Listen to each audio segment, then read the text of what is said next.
set a mark. A mark means today I can sing 2 octaves comfortably. When I cross to the 3rd octave, I'll start straining. So that means by next year, I should be able to start singing on the 3rd octave. That means you've expanded your pitch from 2 octaves to 3 octaves, giving you more room to play with your voice. Do you get the point now? So that's how you set a mark. And then it's not something you do today then you stop tomorrow. That's why I always insist that everybody that is in this class should get a piano on their phone, so that you don't need to wait to see a keyboardist before you can actually do some of the things you need to do with your voice. You can actually just go to the piano and find out where the key C is, and then from key C find out your do, re, mi, fa, sol, la, ti, do, ti, la, sol, fa, mi, re, do, and then run your exercises by it on your own. Just put your earphone in your ears and do that. Gone are the days where you have to go to book a session in the studio to practice. Gone are those days. They've made everything so easy for us now that once you have your phone with you and then you have an earphone that can take an audio, you can produce yourself in the house.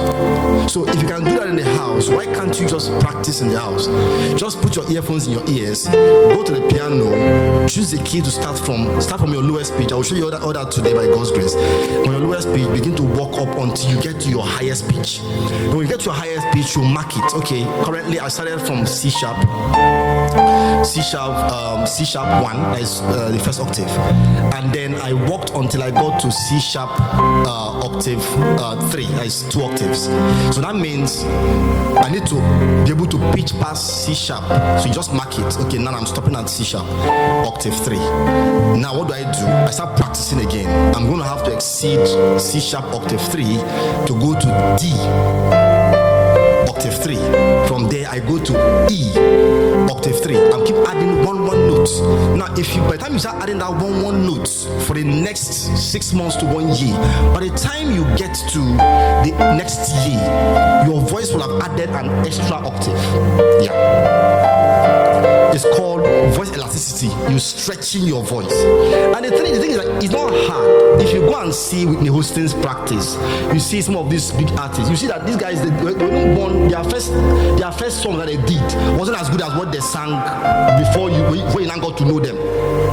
They were still struggling with certain pitches. They were still going off key. I mean, most of you didn't get a chance to listen to their backstories.